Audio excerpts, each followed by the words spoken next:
Sorry about that, everyone. Welcome to Business as Unusual. As you can see, this is the live stream where we explore some of the pressing issues and emerging trends that are shaping the business landscape. We're going to start in a few minutes. So if you have questions, please feel free to add them to the chat.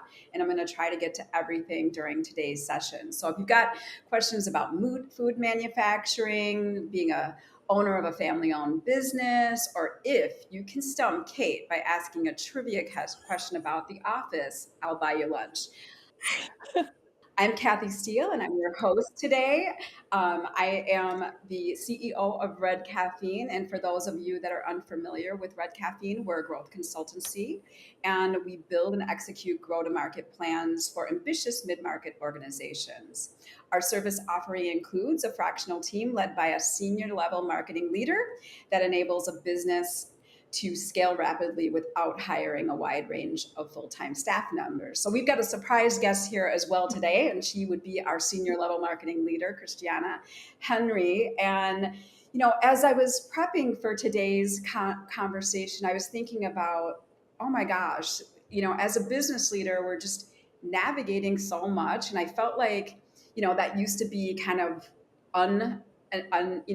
extraordinary, but now it feels more ordinary that we're seeing, every time we open our email, it's economic drama, the tariffs. We get at least 5 emails a day if we own businesses about organizations that want to buy our companies. We have to think about workforce dynamics. And then, even things that are like hot topics in our organizations, like how are we going to use AI? We're just juggling so much. So when is there really time to really stop and take an introspective look at our business and boldly make some changes? And so our guest today, Kate Rome, did just that. She and I met, I think like 3 years ago at a Women in Manufacturing conference. And I can't exactly, as we were talking about it earlier, I can't exactly remember how we met, but I'm likely going to say it had something to do with us maybe both wearing red or both wearing really cool shoes or something like that. But when you meet Kate, she's just absolutely unforgettable. I think of Kate as that one sign that says classy, sassy, and it should say for her a lot badassy. But she's fun, she's high energy. And so I'm thrilled to have her here joining us today. Kate, do you want to share a little short intro about yourself and Rome? And we always love it if you'll share something personal that's not on your professional bio. Sure. You had on, I think it was a red leather jacket. That's what it was. Oh, and I was great. like, yep, I figured that's it. some red Yep, connection. absolutely. Who would have known it was going to turn into this beautiful collaboration and friendship, obviously. So, yeah, I'm Kate Rome. I'm third generation of our family business, Rome Grinding Solutions. We have been in business since 1977. We're transitioning into the fourth generation now. So over the years, the business has developed from the oil mill industry to the rendering industry, and then food production. So I've been in the business for 27 years. As the story goes, my father tried to fire me every day when I came to work because he didn't want his daughter in the business. It was okay that my twin sister, did different, she was the smart one. She didn't want to be in the business. Fun fact, she is now. She's our CFO.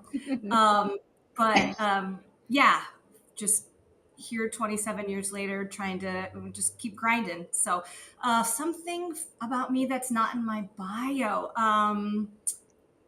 I'm kind of a Lego nerd. I like to build Legos, which I know Parker at Red Caffeine can appreciate. So that's it. Otherwise, I'm kind of boring, really. Oh my gosh. I don't think I knew that. And I'm just like so inspired by Lego art. I'm always like, how do they do that? It's amazing. Wine in a Lego set. I'm good. I'm good.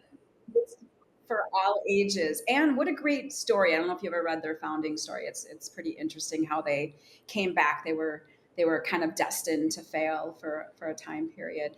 And Christiana, why don't you just give a quick intro as well, since you're joining us today? I'd be happy to. So I Yes. am an account director here at Red Caffeine, and more specifically, I am Kate's account director. So I've been on the Rome account since the very beginning, very happily. I did not wear a red leather jacket, but I sure made my presence known. I think I showed up for the first time to meet you in person, Kate, in red shoes. So maybe that's Yes. my tie-in. Yep. Um, Absolutely. yes, I've been with Red Caffeine for close to 5 years, but the last 18 or so months of working with Kate and the rest of the Rome team has been so incredible because we've really gotten to demonstrate the value of true partnership and also leverage all of our services across the board. So it has been such an exciting project. I'm excited for Kate to share her story, but also feel so proud of this work. And I know the rest of the Red Caffeine team does too.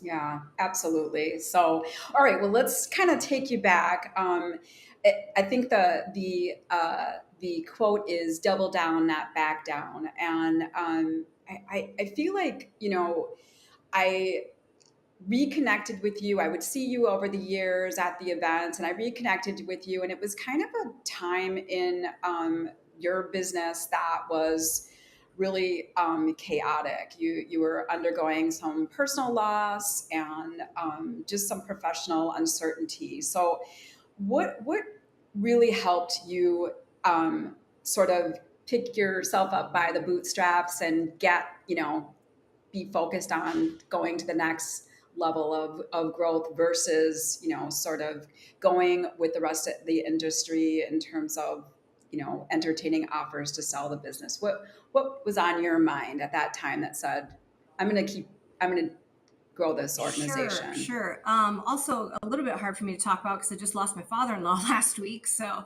I'm going to kind of choke back the tears and tell a couple Yeah. stories here.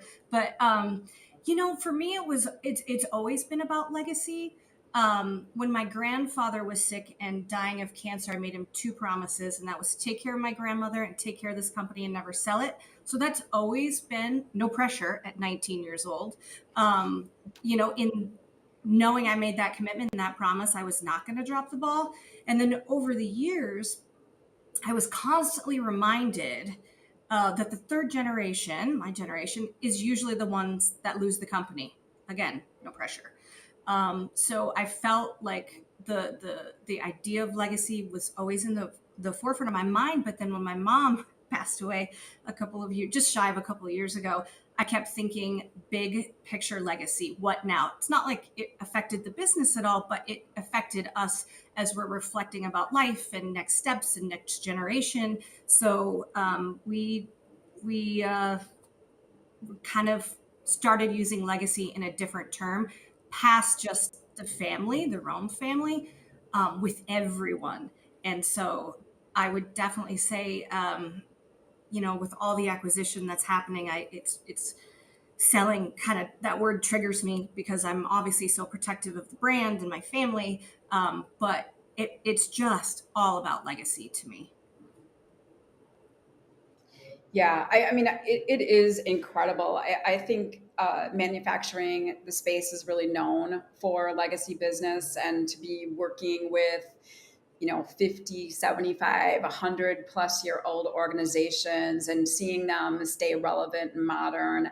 It's so interesting. But I want to kind of take you through some of the early stages of the work that we were doing together in the discovery process. We really dug into the history of the organization, what was going on with your employees, your culture, really unpacking the different jobs that were being done across the organization.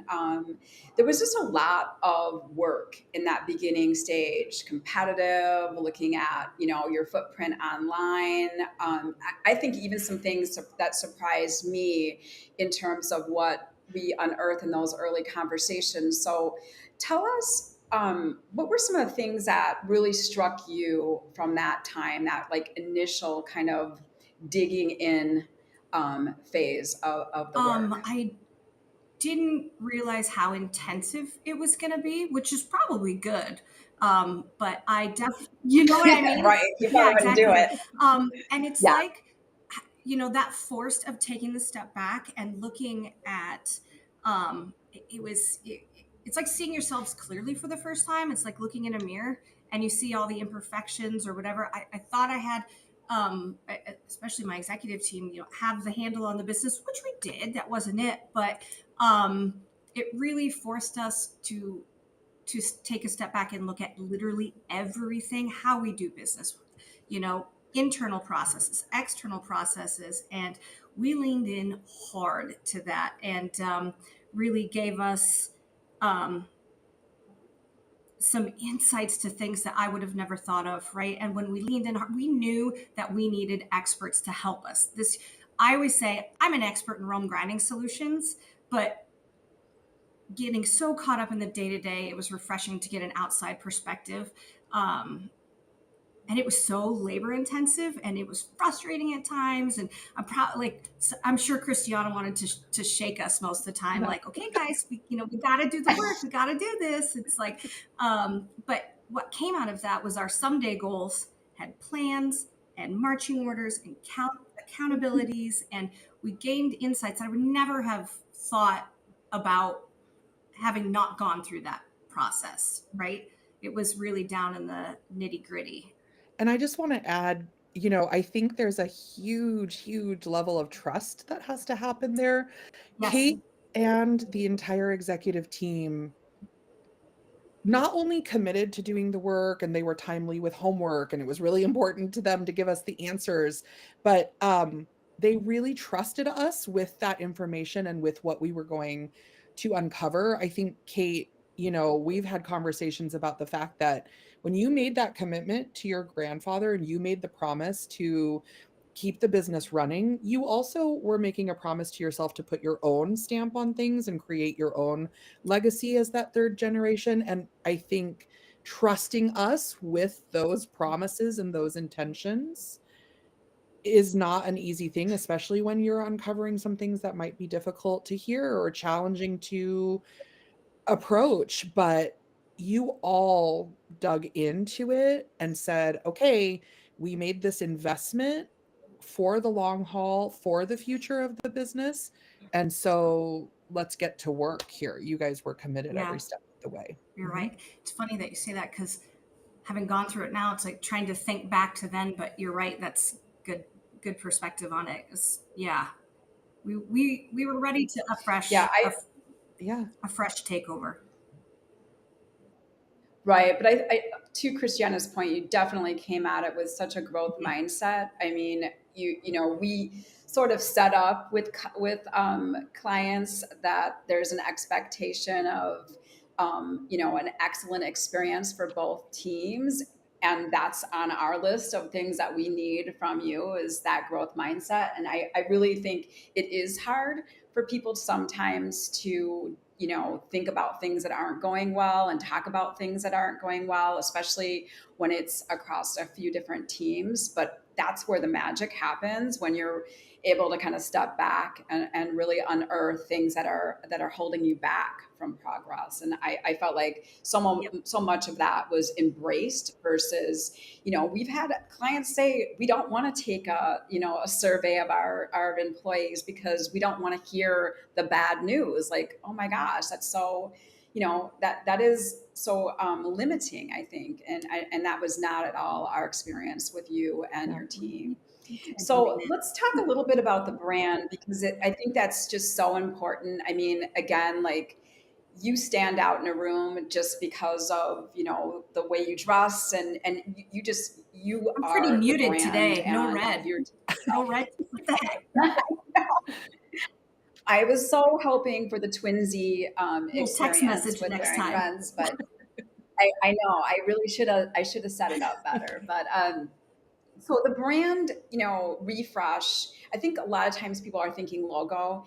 And if I remember correctly, your grandmother did the first iteration of the Rome branding and logo. And we weren't looking to make massive sweeping changes on the brand, but there was a little bit of a facelift. And so talk a little bit about, what surprised you most, or what did you get behind most as we were starting to do some of the branding work? I, I thought, oh, our brand is perfect. We're fine. I don't understand what red caffeine is going to unearth here. But it wasn't that we needed a full makeover. We just needed a little bit of refresh, right? We're not the experts in that kind of stuff. So what struck me the most going through this was realizing that, I mean, we knew we had a strong brand. Obviously, industry recognition, we run deep with that, but we were still a little bit misunderstood by the people that were closest to it, including our internal people. Um, I felt like the name and the brand needed to show more possibility, right? So again, doing this work and making a few tweaks, it's like a refresh look and using some words and new visuals. It's like encompassing the whole heart of who we are as a company and our family. Um, so I feel like with the refresh, it's a more confident logo. It's a more confident feel, and we've again really leaned into that. And I never knew upon doing this, I see the logo up here, that the original logo that we had, that E was offset, that line in the middle. How I didn't know that, I don't know, but now I can't unsee it. So the refreshed, obviously having some more symmetrical, um, it just makes sense, right? Yeah. I also think, Kate, just to build on what you're saying, it was um, not only about, some of the refresh we did, the alignment of the E, the typefacing, and building out your brand standards together, but it was also how do we bring this legacy brand, this brand that has so much significance in the industry, forward in a way that we're really celebrating things, right? How do we make sure that the red is as powerful as it needs to be? That's sometimes by not using it as much, right? Or bringing some Correct. other things forward, like the blue of the work shirts and having that become part of it. But I also think, more importantly, one of the first things that struck us was that the family piece was not very apparent in the brand, and it was Correct. important in order for the authenticity to come through both externally and internally, to find ways to now start bringing that forward, right? And that's where we get into Forgot things about like that. You're the right. Just photography, the messaging, what's that brand story that we need to tell in a you know, in a way that really helps bring the family piece forward, and mhm. also reminds people of the ultimate what Rome Grinding Solutions is doing. It's not just about the grinders, it's about the food safety. It's about those families out there that are buying your customers' end product.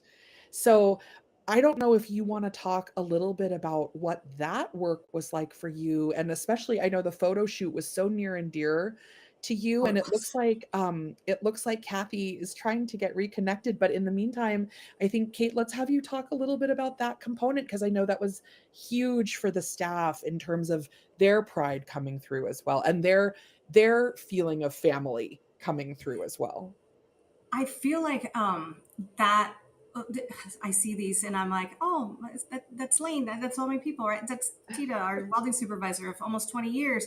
I feel I knew the importance of having that photo shoot because we are a family brand. Our people are the heart of who we are and what we do. But I really think it brought forward just authenticity, right? Um, how hard everyone works, and what came about from this, besides these amazing pictures, was how proud our team members are of being featured on the website, on the social media, sharing it with their families. um, I feel like it makes the brand ours but also relatable, right? Yeah, my Yeah. picture's on the website here and there or whatever, but there's Josie, our female welder there in the corner, and she is featured on the back of our trade show booth in life size. And I say life size, it's gigantor. And at the last show we were at, we had people ask us, "Oh, what did you hire a model to, you know?" And I'm like, "That is Josie. She's real. She's human. She's with us." So it's kind of funny, but I feel like it just really gave us an added touch of, yeah, authenticity and relatability. So, do the employees now go visit the website all the time to see their Yes, photos? yes, I absolutely, absolutely. I love Or I'll that. be like, "Hey, I see you were on XXX page, you know, this page. Make sure you show your mom." Or, "Hey, show your wife. Make sure to show your kids. Don't forget, you're here too," right? Yes. Yes. It's and them being featured on the trade show booth and in the collateral, and it's it's it's special. Yes.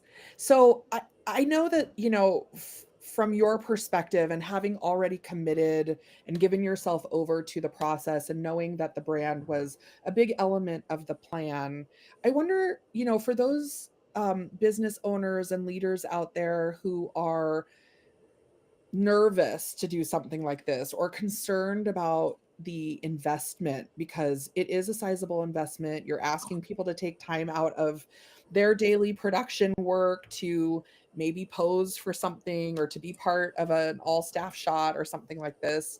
It can be disruptive. What would you say? And, what was it that really helped you embrace this part of the branding process? To build out your asset Thankfully, library. yeah. I feel like it was less disruptive than I thought it was going to be. And I say that we were very planned. It was a 2-day photo shoot.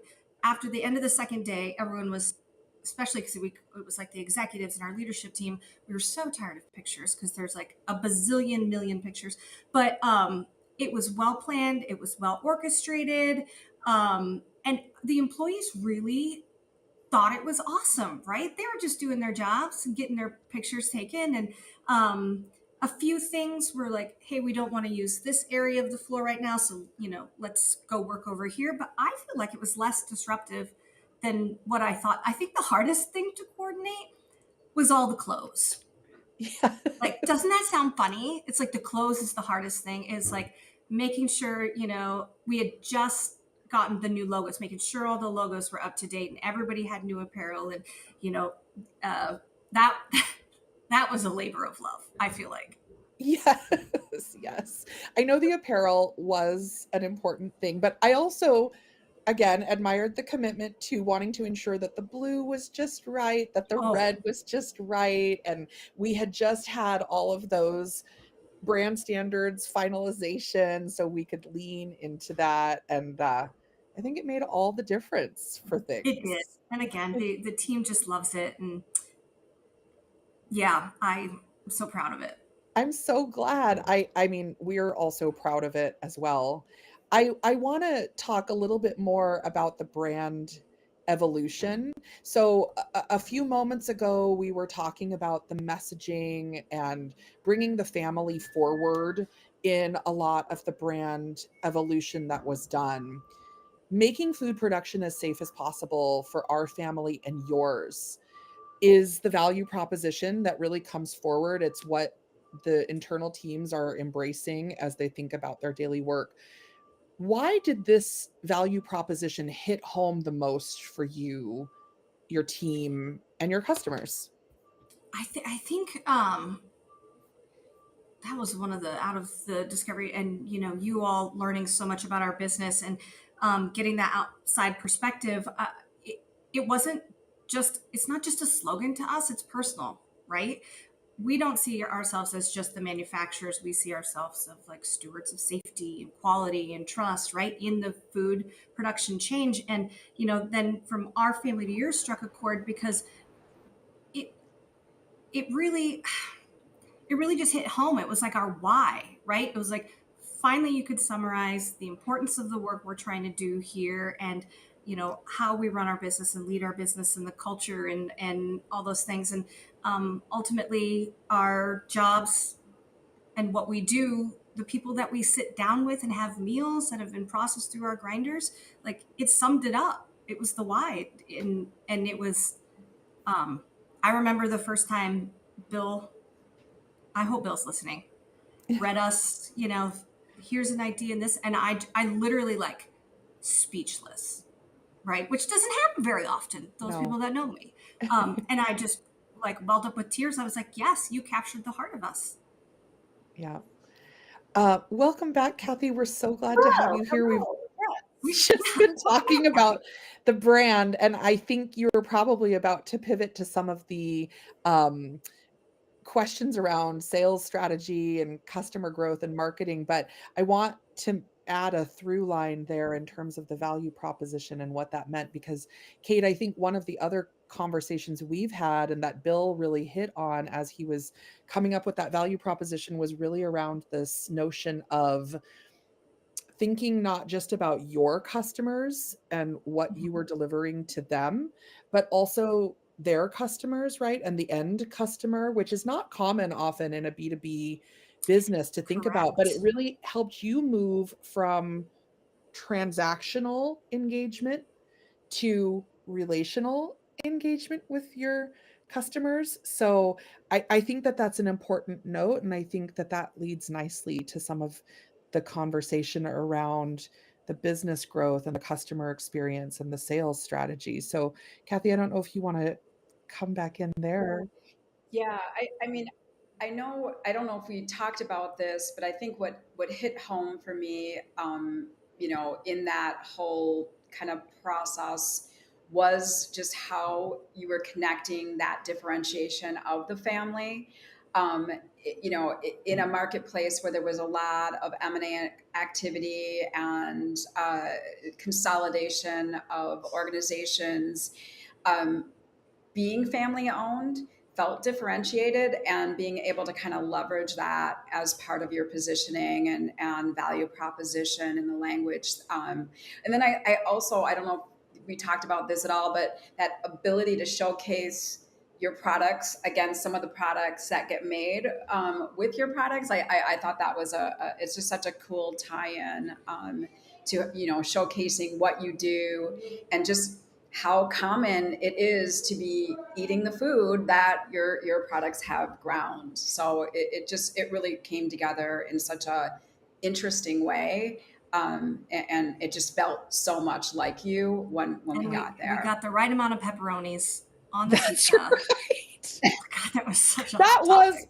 a whole meeting just about the pepperonis, wasn't it? Pepperonis and yeah. It's like I did hope you mentioned the blue, because we I felt did. like when that We blue should got, lean into that a yeah, little bit yeah, more. yeah. And I say that because when you guys first said, let's do this in blue, and I was immediately like, no, No. Yeah, we got a absolutely hard no. pass on that blue. Hard no. And little prying, okay, Kate, let's think, then finally we're like, okay, all right. And it's my favorite now. It So is I well was wrong. embraced. You were Yeah. right. So it is, as we know, it is challenging to find colors that go well with red and really help reinforce that red brand, but red's a lot. So I love the introduction Well, to and the blue. Kathy, So our point on that, sorry, I know you were about to move on, but our point on that too was how do we make the red more powerful? And it's actually to lean away from yeah, it a little bit. Correct. Yeah. right. And it also just goes to show that sometimes a first reaction, when you get a little more context and we showed some of the use cases and we showed how it could be, then we started to get a little more of the I'll sleep on it, I'll consider it, you know. Just Right, rethink. Yeah. right, I right. do love the blue. Yeah, and the actual, internal photography is just so compelling. I think that part of the work that we do, was around the sales strategy, and I think a lot of organizations are struggling. I mean, sales is super challenging, no matter how good your product is, how good your organization and customer service experience is.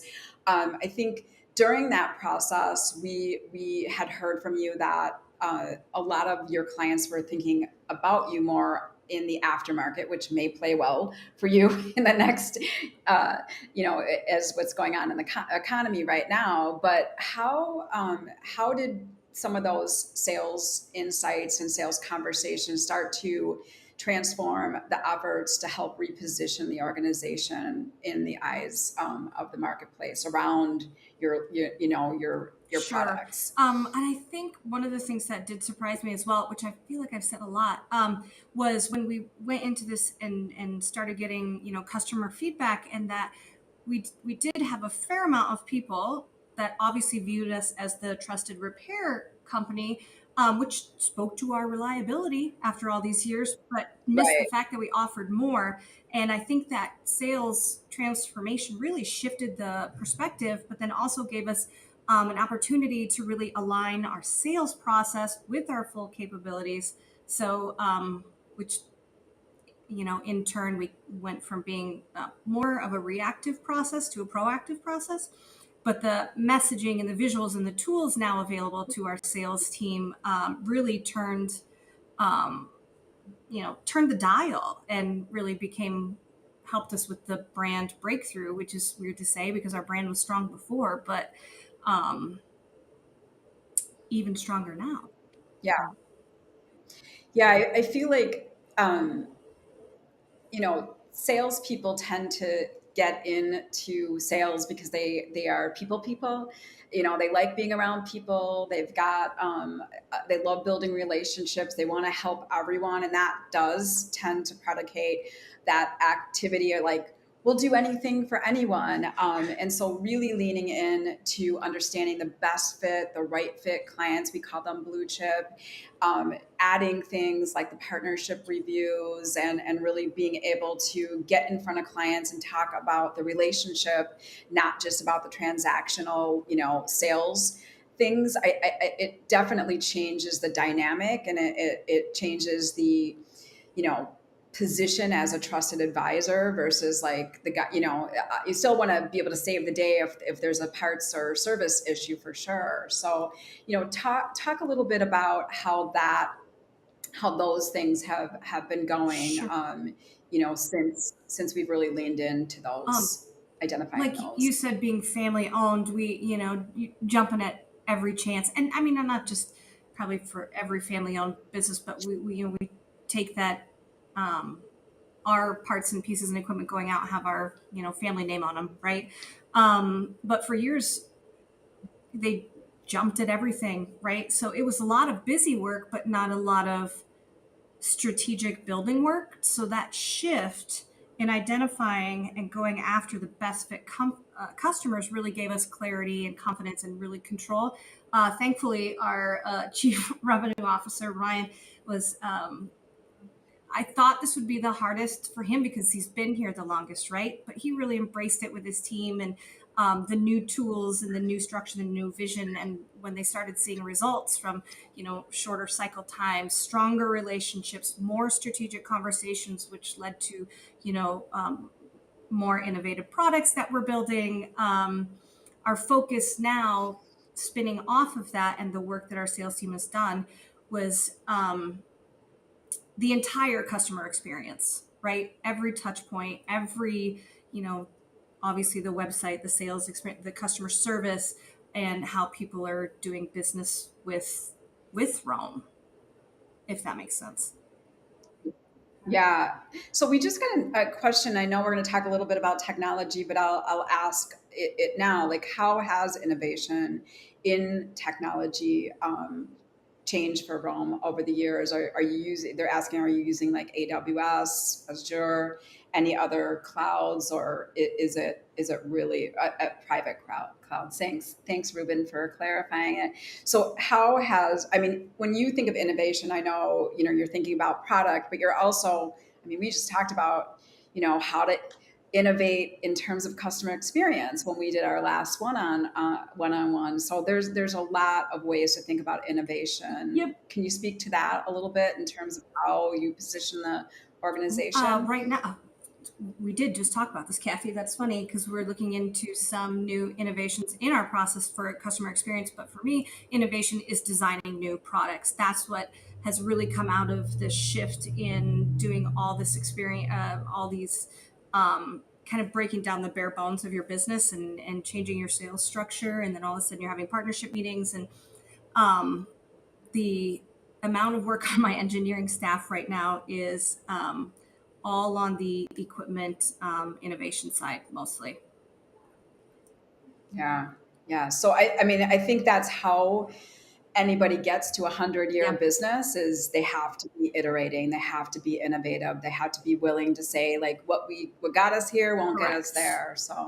Um, so back to kind of the sales process and conversations. Trade shows are a huge part of the way you go to market. And so, we did a lot of thinking about that expenditure and the maximizing your time at conferences, maximizing the impact that your team would have at conferences. So talk a little bit about some of the work we've done around, that part of the sales strategy. Sure. The new booth looks amazing in these pictures, by the way. I love it so much. But Amazing. I feel like our brand and our presence were always known, but I'm not going to lie, we really kind of sucked at trade shows.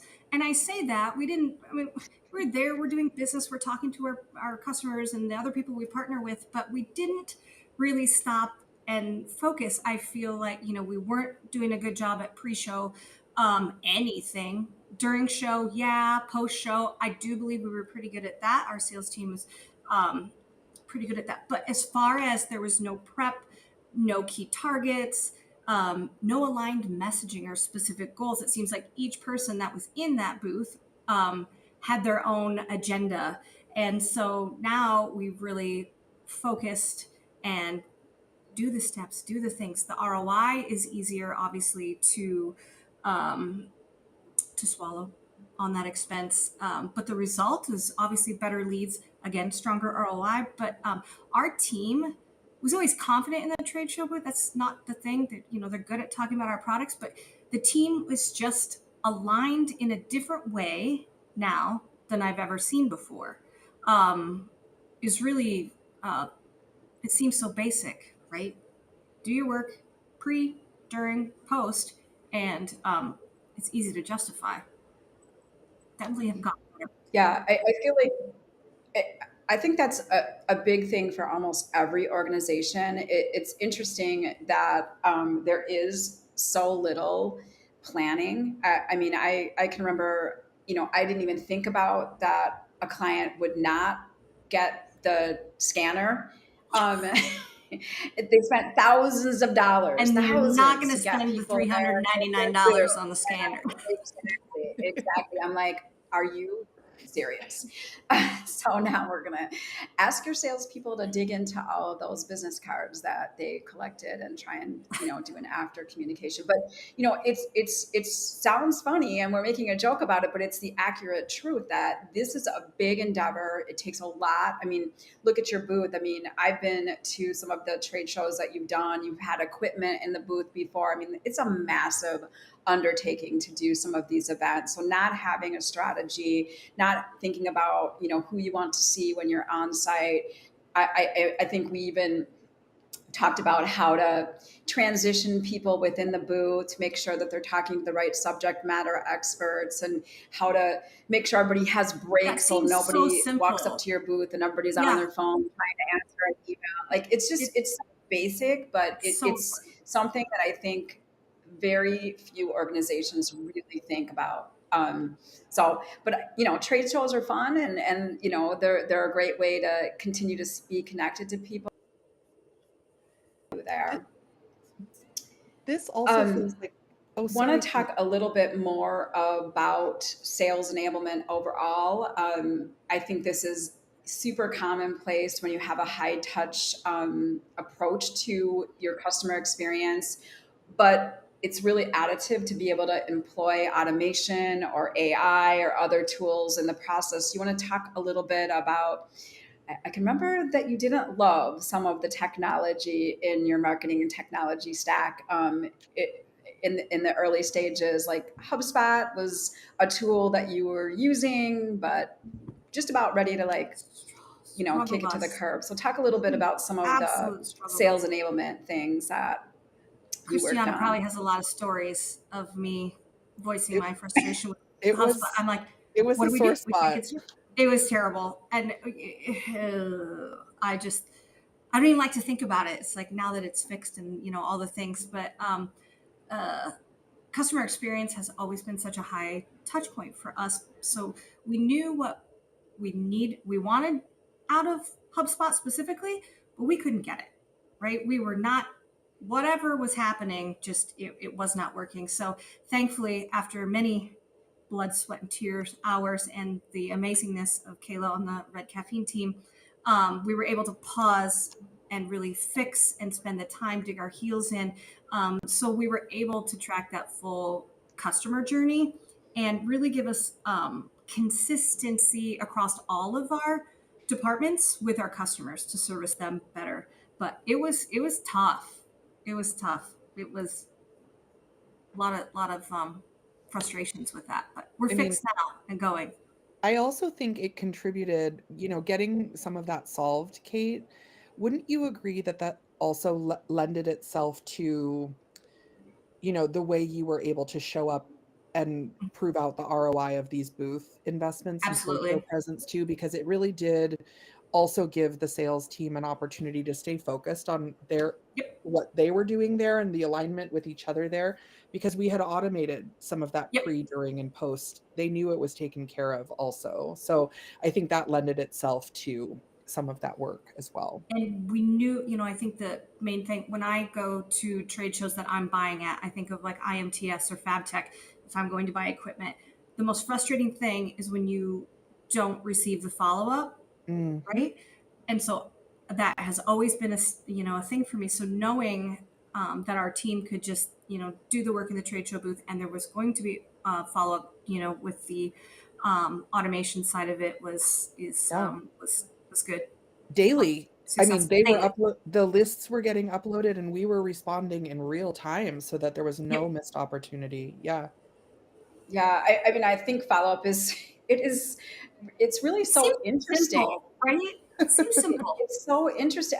I can remember thinking, I've gotten direct mail pieces, like really nice things, like beautiful things sent to me, and then nobody calls me, and I'm thinking, do they really think that that person is going to pick up the phone just because they sent you something really nice? I just always am astounded by trade shows or really a nice gift that lands on your desk and then there's really no proactive follow-up. It seems so basic to Yep. do something like that. So I think we also wanted to kind of touch on you know, beyond the tech with the marketing technology stack, the actual website redesign. So we, really took a hard look at your digital presence and worked hard on bringing a new site to life with some interesting user experience features. So again, I think even in the early stages of our conversations, I wasn't really thinking that this was a major piece of opportunity for us. But as we got in and did the auditing and unearthed some of the potential upside of doing a new website, it just became clear that this was an asset that really needed to be retooled as well. It's true. I feel like that was one of the hardest things to hear was how crappy our website was. And I don't know how to say that but without, any differently. But, I was like, no, it's fine. It's fine. And you're like, yeah, it's fine. And I'm like, okay, and then it's like, oh yeah, it is fine, but it's like a brochure. It's not functional. It's not interactive. It didn't tell the story of the brand. Uh, so after I wish I would have known how much time like prior that we were going to spend on building the website because it was a fun project and we were able to put every ounce of the family in it. And so I don't know all the details of it as far as making sure everything's right, but I'm like, feels like ours now. But the interactive piece, with the grinder finder and which is so funny, everyone loves that phrase, grinder finder, Yes. and the AI bot, it's interactive. I think in dealing with all the different generations, obviously you have the ones that want to pick up the phone and talk to someone, but this younger generation likes to dig and research on their own. So now we have the tools for them to do that on our website, and then they can be informed when they're calling or when they're contacting, and it's an amazing platform for both our customers and our employees. And Kate, hadn't you said too, it made a difference on the customer service side in terms of saving their time because now people Mm-hmm. are calling in a more informed way. They've already done Absolutely. some of the advanced work using the Grinder Finder, so they know once they call what they're asking about, right? Yeah, I remember the first time we got a call that was like, "Oh, I'd like to talk about the Maximus grinder," and I was like, "Holy cow, somebody's checking out this website," right? But yeah, I myself, I like to research things, whether I'm onto, whether it be new CNC equipment or whatever. I like to do my research myself, so I'm glad we now have it in our own business. Yeah, I mean, I think that's very common. There's no, it's not the same as it used to be.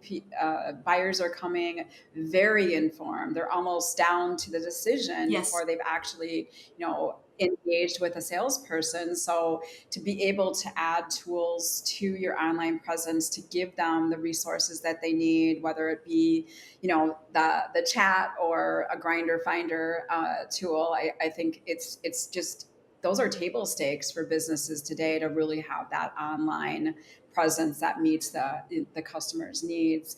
And then I think it feels like sometimes you're using tech or using an AI chatbot feels like impersonal.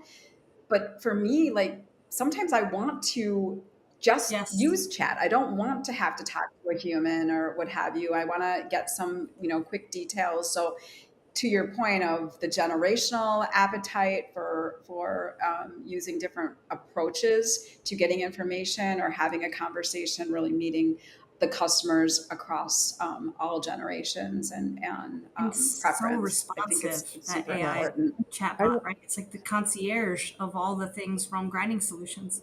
Yeah, Um, that was an important thing for you all, Kate, if you don't mind me sharing, yeah, because you wanted to make sure that the customer experience was customized in the chatbot and that it wouldn't feel impersonal. We wanted to make sure it was following all of the user journeys that had been set up for the site and the navigation from the beginning so that people did feel like they were being guided through to get their answers and that they would still have that Roam touch on things.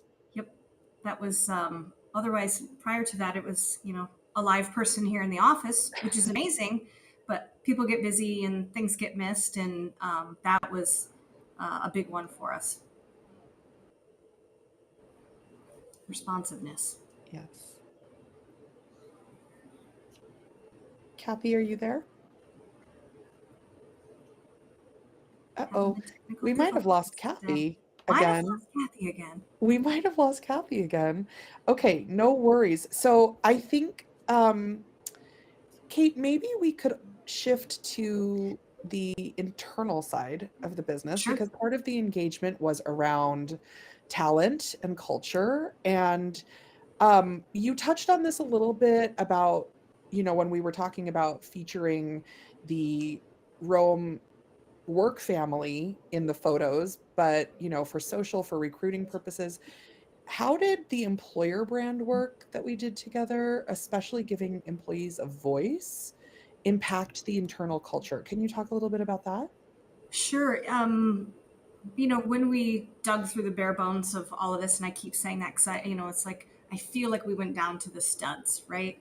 And I felt like everyone had a voice and everyone had a platform. Oh, come, I'm here every day.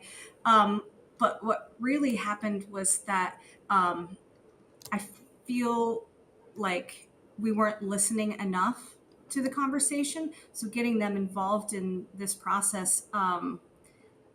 Hearing the stories and making that culture more visible and authentic on both sides of the red door, and literally we have red doors in our office. There was just this disconnect that all of a sudden everybody's contributing to. And I wouldn't say it was like it definitely wasn't obviously an overnight thing, but the people that were not buying into the culture and what we were trying to do, um, it was very clear that either changes needed to be made or people needed to leave, because we were not going backwards, and the ripple down effect was something that I didn't see coming, and it was the employees seeing themselves as actual true collaborators and team members and not employees, right? um, they took a sense of ownership. They really started to feel valued, and they started contributing in ways that I hadn't thought about. Organic conversations about collaboration and working better within the departments, or more respect for each other. And there was just a sense of pride that I guess I just didn't see that was missing. Um, it's been amazing to watch. Yeah, I felt like when you shared that with me recently, just how much all of a sudden you felt there was such a culture shift.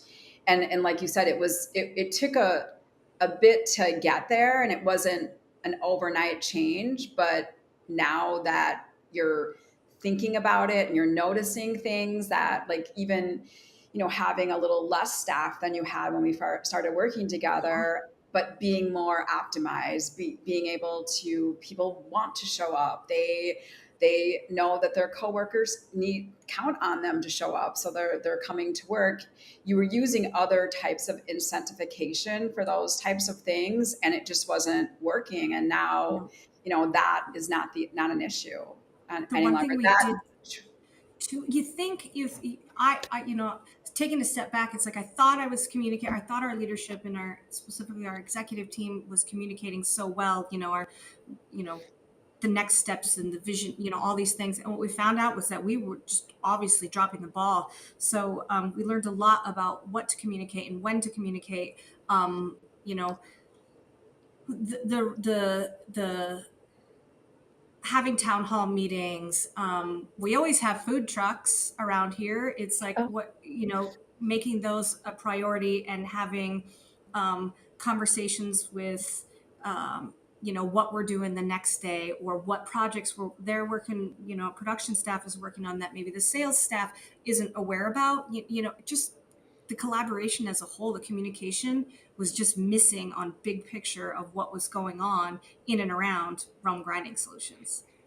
Yeah, and I think Christiana and I both have seen firsthand just how much you care yes. about your team and your culture, and how much you know about your employees and their families, and it's compelling. So to know that that wasn't really permeating through in a meaningful way, that the employees felt that value, I'm so grateful that that's a shift that's been made. It's Yeah, not me too. always like a dollars and cents shift that you see, but there is absolutely something to an engaged workforce culture that is, Yeah. you can't put a measure on that. Yeah, the buy-in was definitely quick, Yeah. Yeah. thankfully. Yeah.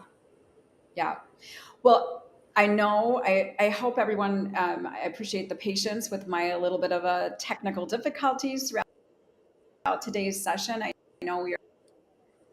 And then, Kate, I just, as we're closing out, I want to, what would you share with other leaders, or what are some of the look forwards for you at Rome as you're really thinking about this continued emphasis on growth? Sky's the limit. Is that a good answer? Because that's what I feel like. Um, our a focus team is and a collaborative team is can take you places that you couldn't have even dreamed about, right? But what I've really learned about in this process was that my pipe dreams, of what the vision that I would, and I say I, myself, my actual family, and what we want for this business can become a reality. But you have to be okay with going back and depending on experts, right? We always say that Red Caffeine is an extension of our team, and that is so true. You guys are the expert in this. We're the expert in, manufacturing grinders or whatever. Collaborating with people that you trust and you connect with, I, I think is so beneficial and can't be stressed enough that um, we get to focus on our business, and you guys get to elevate us to and help us with whatever it is that's the next thing for us. And I Yeah. love Well, thank you. I mean, I just love that. And I mean, I think we embrace that too. There's, I don't do my own plumbing, and we don't, we work with other fractional teams. You don't do your own plumbing? I No, don't. I don't. Sometimes you just need an expert, right? So, I think those are the things that all of us mid-market businesses are really leaning into, that, that it isn't possible always to have full-time people working in our organization. So partnering is kind of the new normal for most organizations to really get best in class, teams together, and it doesn't really have to be the way it used to be, where everyone is working in the same office And that fresh together. perspective, So the fresh Yeah. perspective Yeah. has been pivotal. Yeah. yeah. So, well, Kate, I'm gonna thank you so much for joining us. We're going to share how to get a hold of you. I am sure that people will have some additional questions. I hope you'll want to learn more about Rome and I need visit a new your website. headshot. But if you want to talk to Kate, Guys, this is proof I need a new headshot. she needs a new headshot. So if you're a photographer, no, I love this headshot. So you're just going to have to grow your hair Okay. back out. And then, so Kate's email address and her LinkedIn link are noted here. So please reach out, let her know that you heard this on Business as Unusual. So she will know where this is coming from. Neil Schwan, thank you. You're always so lovely. Thank you so much for the compliment. Oh, We that's so appreciate nice. you attending and being a part of Business as Unusual so frequently. With that, I want to thank our sponsors. We've got M3 Learning. They are one of the most influential and successful sales management and training companies worldwide. They've got kind of a new leadership and a new lease on life. So please check them out if you're looking for sales coaching and training for your team.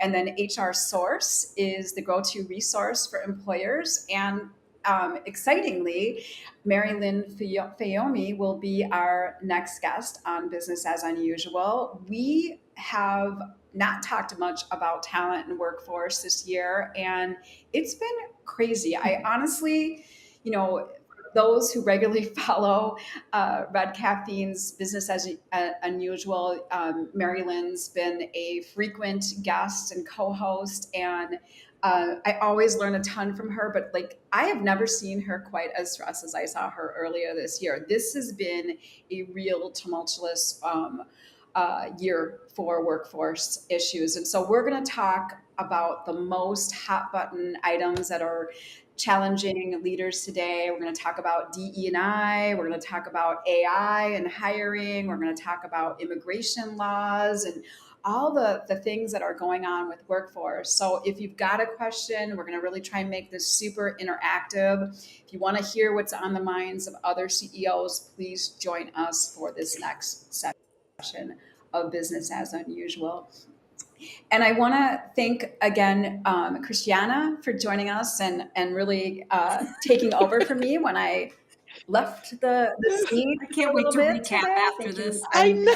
Glad it was such a game time decision to have you. I'm so glad I did. Today, but I am so grateful that you did it and saved the day. And Kate, I'm just so thrilled to continue to work with you. I can't wait to see what's next for Rome. You and your team are such a pleasure to be around. I just enjoy you all so much, and awesome. I hope people, I hope people took something away and have a new introspective around what can happen for growth in your business and a little more insight into manufacturing.